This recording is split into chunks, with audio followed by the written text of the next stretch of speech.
Hello everyone, I am Shwetamrit Sharma from KMS fashion. आज हम अपना पार्ट 4 लेके आए हैं for principle of training for CTS CITS for all trades and also some of the question is important for UGC NET 2020।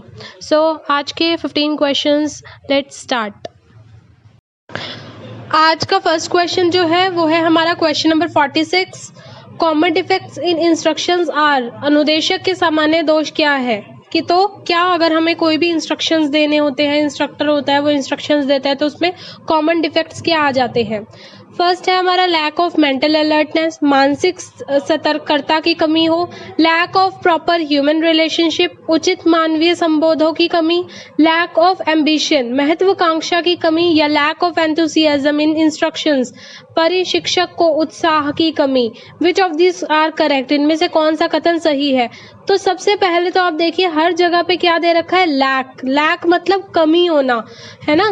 तो कमी किस चीज की? आकांक्षा, महत्वाकांक्षाओं की कमी हो गई, या फिर उनके बीच में उचित तरह के रिलेशनशिप नहीं बने, कि वो आपस में समझ नहीं पाए कि किस तरह से एक साथ रह के काम किया जाए, या फिर मेंटल अलर्टनेस नहीं थी।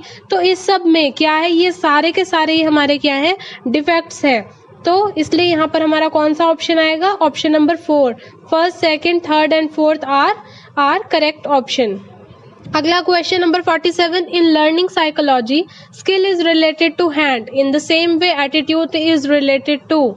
शिक्षा मनोविज्ञान में कौशल हाथ से संबंधित है, इसी तरह अभिवृत्ति किससे संबंधित है?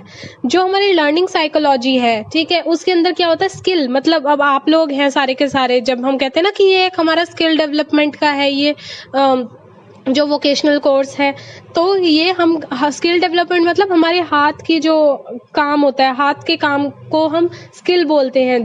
अच्छे वर्क को या कैसे भी वर्क को हम स्किल बोलते हैं। इसी तरह से जो एटीट्यूड है वो किस चीज से रिलेट करता है? हार्ट, हृदय से, हेड, सिर से, आईज, आंखों से, या ऑल ऑफ दीज, ये सभी। तो यहाँ पर हमारा ऑप्शन है वो हमारा ऑप्शन आएगा ए। किस लिए आएगा? हम इस पे भी तरफ बात करते हैं कि जो हमारा एटीट्यूड होता है साइकोलॉजी के अंदर, अब हम यहाँ पर नॉर्मल एटीट्यूड की बात नहीं करें, एटीट्यूड इन लर्निंग साइकोलॉजी की बात करें, उसके अंदर एक सेट ऑफ इमोशंस होते हैं, बिलीफ होता है, एक हमारा बिहेवियर होता है किसी भी पर्टिकुलर चीज पे। तो ये सारे हमारे कहाँ से चलते हैं? जो हमारा बिलीफ या इमोशंस है हमारे हार्ट से कनेक्ट करते हैं। नेक्स्ट क्वेश्चन है हमारा 48। Storing the information in mind and recalling whenever it is needed against a stimulus response is called dash। सूचनाओं को मस्तिष्क में संग्रहित करना और उनकी आवश्यकता पड़ने पर उद्दीपन प्रतिक्रिया के विरूप पूर्ण स्मरण करने को क्या कहा जाता है? कि हमने एक बार तो अपने दिमाग में सारी इंफॉर्मेशन को स्टोर कर लिया, फिर हमने उसको दोबारा से रिकॉल किया। कब रिकॉल किया? जब भी हमें उसकी पूर्ण रूप से आवश्यकता पड़ी। तो उस चीज को क्या बोलते हैं? अटेंशन, अवधारणा, एबिलिटी, योग्यता, रिकलेक्शन, पुनस्मरण, या इमेजिनेशन, कल्पना। तो अब इमेजिन तो हमने करना नहीं, क्योंकि वो चीज तो हमने ऑलरेडी क्या कर रखी है? इन्फॉर्मेशन स्टोर कर रखी है। रिकलेक्ट भी नहीं करना, क्योंकि इन्होंने क्या चीज बोली है कि ऑलरेडी रिकॉलिंग, रिकलेक्शन के बारे में बात की। योग्यता, ये कोई योग्यता वाली बात भी नहीं है। तो यहाँ पर क्या, हमने उस चीज को रिटेन करना है, रिटेंशन लेके आनी है, दोबारा से उसको अपने दिमाग में जो स्टोर की हुई है उस चीज को जहां पर इस्तेमाल हो वहां पर हमें यूज करना है। इसका हम ऐसे भी एग्जाम्पल ले सकते हैं कि जैसे जब हम छोटे होते थे तो हमें बताया जाता था कि ये लाल रंग है, फिर हम जब एप्पल को देखते थे तो हमारा दिमाग के अंदर क्या आता था कि रेड कलर है ये, तो हम इसलिए वो बना कि Apple is a red. Next हमारा 49th क्वेश्चन है। इन डेवलपमेंट साइकोलॉजी के अंदर रिसेंसी ऑफ द इवेंट, कि किसी भी चीज का इवेंट हो गया, उसकी फ्रीक्वेंसी किसी भी इवेंट की, या इवेंट के अंदर इंटरेस्ट या एसोसिएशन, मतलब कि ये सारी चीजें किस चीज से कौन से फैक्टर से ऑफ मेमोराइजिंग, कौन से मेमोराइजिंग के फैक्टर से ये रिलेट करती हैं? विकास मनोविज्ञान में घटना की अभिवनता, घटना की आवृत्ति, घटना में रोचकता, और घटना की सहचरित्रता याददाश्त के डैश कारक से संबंधित होता है। तो किस चीज़ से, सारे के सारे इवेंट हमारे किस चीज़ से रिलेट करते हैं? यहाँ पर ऑप्शंस हैं रजिस्ट्रेशन पंजीकरण, रिटेंशन अवधारण, रिकॉल पुनर्स्मरण, या डी रिकॉग्नाइजेशन अभिज्ञान। तो यहाँ पर हमारा सही उत्तर कौन सा है? यहाँ हमारा सही उत्तर है बी रिटेंशन। यहाँ रिटेंशन का मतलब क्या है कि कोई इवेंट जो भी है हमारा, वो किस लिए यूज़ किया है, किस इंटरेस्ट से हमने उसको यूज़ किया है, ये सारी की सारी चीज़ें हमारी कहाँ पर देखी जाती है? रिटेंशन में। अब अगला क्वेश्चन है हमारा जो है 50th question, match the followings. इसमें टाइम आफ्टर द इवेंट दे रखा है और परसेंटेज फॉरगेटफुलनेस दे रखी है कि कोई भी कार्य करने के बाद, है ना, कुछ भी हमने किया, सपोज कीजिए हमने खाना खाया, तो खाना खाने के बाद हमें कितना याद में रहती है वो चीज़ और कितनी चीज़ें हम भूल जाते हैं। जैसे कि यहाँ पर हमने आपके लिए इजी के लिए ये दे रखे हैं, क्योंकि यहाँ पर थोड़ा सा पजलिंग है ये, तो इसमें इन्होंने गिवन है 20 मिनट्स, मतलब कोई भी एक काम करने के 20 मिनट बाद, कार्य करने के 1 घंटे बाद, काम करने के 9 घंटे बाद और काम करने के 24 घंटे बाद हमें कितना याद रहती है वो चीज़। और ऑप्शन इधर यहाँ पर इन्होंने अदर साइड में 42%, 64%, 66% और 46% दे रखा है। ठीक है, तो यहाँ पर सबसे पहली बात तो है कि हमारा जो आंसर है वो हमारा है यहाँ पर ए ऑप्शन। ए ऑप्शन किस प्रकार है ये हम अभी जानेंगे। अब जैसे कि सबसे पहला हमारा क्या है, फर्स्ट है हमारा 20 मिनट के अंदर आंसर इज 42%। तो यहाँ इन्होंने क्या पूछी है, कौन सी रेशियो पूछी है कि कितना हम भूल जाते हैं। तो हम 42% जो है उतना भूल जाते हैं अपने किसी भी काम को 20 मिनट करने के बाद। ये जैसे short term memory, long term memory, कि हम कोई भी काम कर ले तो हमारे माइंड में जो कॉन्शियस सबकॉन्शियस माइंड है उसके अंदर इंफॉर्मेशन सेटल होने में टाइम लगते हैं। कई बार आपने देखा होगा, आपने खाना खाया, 10-15 मिनट हुए और कोई फ़ोन आता है आपके पास और कोई पूछता है कि आपने खाना कितना खाया, क्या खाया आज। सो आपको सोचना पड़ जाता है कई बार, ठीक है, या फिर कल क्या खाया था, तो उस चीज़ के लिए भी आपको, तो ये अलग अलग तरह से वर्क करता है। अगला है हमारा 1 आवर जो है उसमें आएगा हमारा 46%, मतलब कि अब हम और ज़्यादा भूलने लग गए हैं, है ना, थोड़ा और हमारी परसेंटेज ज़्यादा हो गई है। 9 आवर में हमने क्या किया, हमने 64% हम भूल गए हैं और 24 आवर्स के अंदर हम 66% बात भूल जाते हैं। तो जैसे जैसे टाइम बीतता रहता है वैसे वैसे हमारे समय को, हमारे किसी भी इवेंट को का जो टाइम होता है और उसकी मेमोरी होती है वो धुंधली होती चली जाती है। अगले क्वेश्चन की बात करेंगे अब हम। हमारा क्वेश्चन नंबर 51, ये भी क्या है, एक मैच द फॉलोइंग है। इसको भी हम थोड़ा इजी लैंग्वेज में यहाँ पर देख लेते हैं। इन्होंने थ्योरी ऑफ लर्निंग को उसके एक्सपेरिमेंट के साथ मिलान करने के लिए दिया है, मैच करने के लिए दिया है। तो थ्योरी कौन कौन सी है, conditional response theory, trial and error theory, inside theories. ठीक है, अब और यहाँ पर ये दे रखिए कि किन्होंने इन सिद्धांत को इनके परीक्षण, इनके एक्सपेरिमेंट्स किन पर्सन्स ने किए थे। तो सबसे पहले हम जानते हैं हमारी कंडीशन रिस्पांस थ्योरी। जो कंडीशन रिस्पांस थ्योरी है ये एक लर्नड रिस्पांस, मतलब लर्नर की रिस्पांस थ्योरी है, जिसको क्या किया था, स्टिमुलस किया था प्रीवियसली न्यूट्रल बाय आइवन पैवलोव ने। तो यहाँ पर हमारा फर्स्ट का ऑप्शन है आर, फर्स्ट इज आर। यहाँ पर हमारे दो हैं, बी बी, ए बी और सी बी। अब हम आगे की तरफ चलते हैं, ट्रायल एंड एरर थ्योरी। जो हमारी ट्रायल एंड एरर थ्योरी थी ये किसने दी थी, थॉर्नडाइक ने दी थी। ये भी एक लर्निंग थ्योरी थी जो इनके द्वारा प्लेस की गई। सो सेकंड का क्या है हमारा, क्यू, सेकंड का क्यू, ये रहा सेकंड का क्यू। ठीक है, तो इसका मतलब कि हमारा करेक्ट ऑप्शन कौन सा है, सी। और हमारा थर्ड क्या थी, थर्ड है हमारी इनसाइड थ्योरी। इनसाइड थ्योरी भी एक लर्निंग थ्योरी थी जो इमीडिएट और क्लियर लर्निंग या अंडरस्टैंडिंग पे बेस्ड थी, बिना किसी भी ट्रायल एंड एरर टेस्टिंग के। ऊपर तो हमारी ट्रायल एंड एरर टेस्टिंग थी, लेकिन इनसाइड थ्योरी के अंदर ट्रायल एंड एरर टेस्टिंग नहीं थी। और किसने दी थी है, कॉलर्स ने। Next question 52, Which of the following is not the necessary condition required for positive and effective learning? Not पूछा है इन्होंने, सकारात्मक और अभावी अधिगमन हेतु निम्नलिखित में से कौन सी आवश्यकता शर्त नहीं है।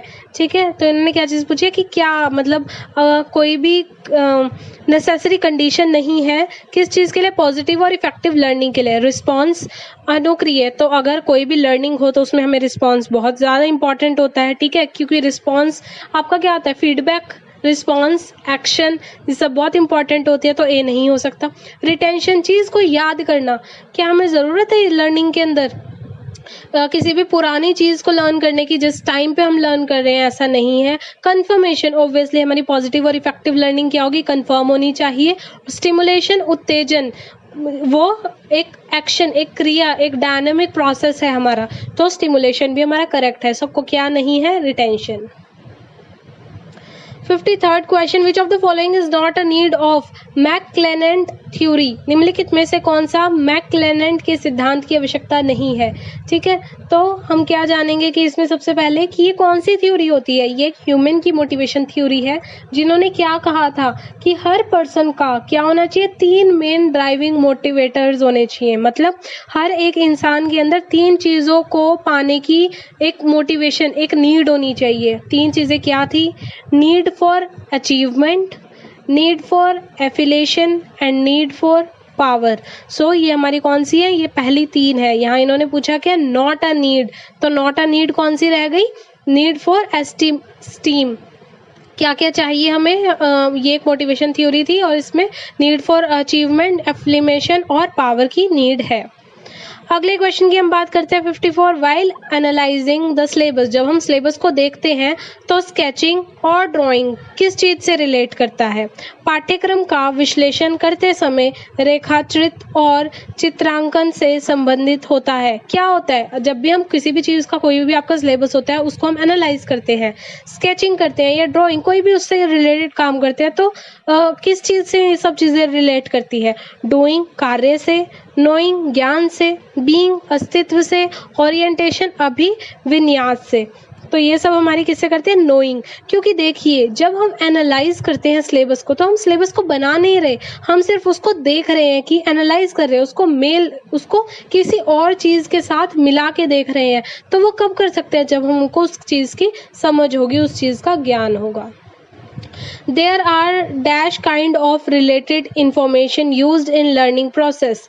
अधिगम प्रक्रिया में प्रयोग की जाने वाली संबंधित जानकारी के डैश प्रकार होते हैं। कि इन्होंने क्या बोला कि कितने प्रकार होते हैं हमारे किसी भी इंफॉर्मेशन को यूज करना लर्निंग प्रोसेस के अंदर। ठीक है, कि कोई भी इंफॉर्मेशन है उससे हमें किस तरह से लर्न करना चाहिए। तो इसके 3 प्रकार होते हैं, कौन कौन से, प्राइमरी, सेकेंडरी और टर्शरी। ठीक है, तो कि कोई भी इंफॉर्मेशन क्या होती है, प्राइमरी बेसिस पे, सेकेंडरी बेसिस और टर्शरी बेसिस पे हमें मिलती है। Next question, with reference to related information, कि कोई भी एक इंफॉर्मेशन है, a motor car driver dash braking and gear system of motor car. संबंधित जानकारी के संदर्भ में एक मोटर कार चालक को मोटर कार की ब्रेकिंग और गियर प्रणाली को क्या होना चाहिए, उसको मस्ट नो अवश्य जानना चाहिए, शुड नो जानना चाहिए, कुड नो जान सकता है, या वुड नो जान सकता था। तो क्या है रिलेटेड इन्फॉर्मेशन इन्होंने, कि कोई भी मोटर कार ड्राइवर है, ठीक है, कि उसका ब्रेक या उसका गियर सिस्टम जो है मोटर कार का, ठीक है, वो किस तरह से काम करेगा, वो उसको शुड नो जानना चाहिए। मतलब कि ये सारी चीजें उसको क्या है, पता होनी चाहिए, क्योंकि वो एक मोटर कार का ही ड्राइवर है। अगला क्वेश्चन है, the trainee and in the distance programme learning programme of DGT is known as dash. DGT के दूरस्थ शिक्षा कार्यक्रम में प्रशिक्षु छोर को डैश के रूप में जाना जाता है। इससे ही एक रिलेट, उसमें यहाँ पर ट्रेनी एंड पूछा है ना। हमारा लास्ट जो वीडियो थी, हमारा पार्ट 3, उसके अंदर टीचर्स एंड पूछा था सेम क्वेश्चन का। तो ऑप्शंस है स्टूडियो, हब, स्पोक या टीचर्स रूम।